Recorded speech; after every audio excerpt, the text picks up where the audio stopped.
A lot of parents ask me that, I think I'm overindulging, I'm worried about it, how do I really know? Well, I'm going to share with you a tool in a minute. You can ask yourself, is this overindulgence? I don't know. We developed this right out of our research, the test of four questions that you can ask. And if there is a yes to one of them, it might be overindulgence. If there's a yes to more than one of them, probably is. And you can look in your handout, there's the test of 4 there for you. Does it interfere with the child's development? So what you're doing, does it interfere with the lessons that they need to be learning, developmental lessons at that time? Does it use a disproportionate amount of family resources on one or more of the children? And we said resources could be money, could be time, could be psychological energy or worry or whatever. Are you doing it to benefit you, the adult, more than the child? Which one? Is it for the child? Is it really the child's benefit? Or is it really something that you're doing for yourself?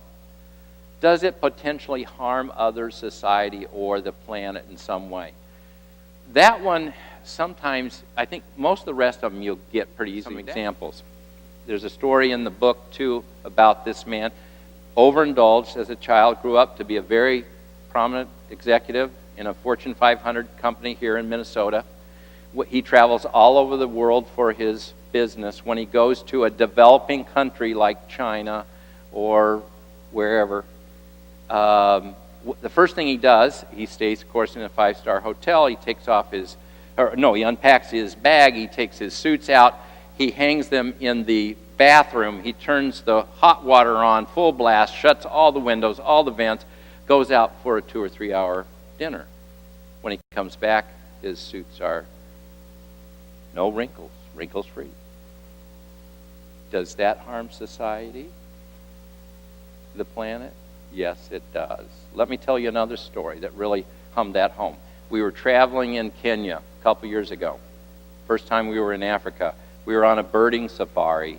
We and 25 other people. We rolled up in 5 different vans. We stopped beside of the road, got our binoculars out. 25 white people with their binoculars out, okay? Looks really odd. This little girl from a hut comes walking down towards us, and she's carrying a 5-gallon bucket.